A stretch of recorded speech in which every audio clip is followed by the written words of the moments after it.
Je vais vous apprendre quelque chose d'incroyable sur Jésus dans les évangiles que vous n'avez peut-être pas capté. Est-ce que vous saviez que Jésus, il avait purifié le temple 2 fois?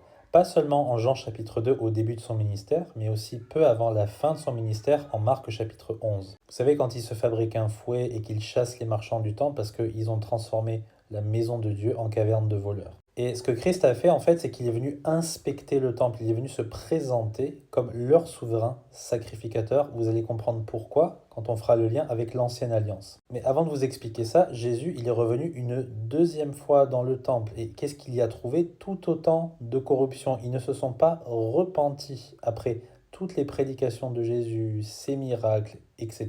Ils continuaient à le rejeter, à pervertir leur cœur. Et c'est pour ça que 2 chapitres plus loin, Jésus, il va annoncer en Marc 13 qu'il y aura un jugement très sévère qui tombera sur Israël. Leur temple sera détruit, il ne restera pas une pierre sur une pierre. Maintenant, faisons le lien avec l'ancienne alliance. En Lévitique chapitre 14, quand le souverain sacrificateur, il était convoqué par un Israélite qui avait des taches de moisissure dans sa maison dans un contexte de lèpre, c'est très important, eh bien, il devait organiser une isolation, une période de quarantaine, avant de revenir inspecter la maison par la suite. Et si la contamination était toujours présente, eh bien, il devait ordonner que la maison soit détruite et qu'il ne reste pas pierre sur pierre. Et je rappelle que la lèpre, ça représente spirituellement le péché. C'est pour ça que le Seigneur, quand il vient inspecter le temple la première fois, la maison du Seigneur, et qu'il y trouve du péché, de la lèpre, il est profondément affecté et il chasse tout le monde. Il se présente vraiment comme quelqu'un qui a l'autorité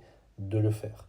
Et quand il revient une deuxième fois, il n'y a pas eu de repentance, et donc c'est là qu'il va annoncer un jugement terrible sur Israël qui ne s'est pas préparé à la venue du Messie. Donc Jésus est bel et bien le souverain sacrificateur d'Israël et l'évêque de notre âme. Il est le grand prêtre selon l'ordre de Melchisédek, qui est un ordre éternel. C'est pour ça que quand Jésus il fait intercession pour nous, c'est parfait, sans défaut, et il ne peut pas nous perdre. Par contre, que ce ne soit pas une excuse pour pécher volontairement et vivre n'importe comment.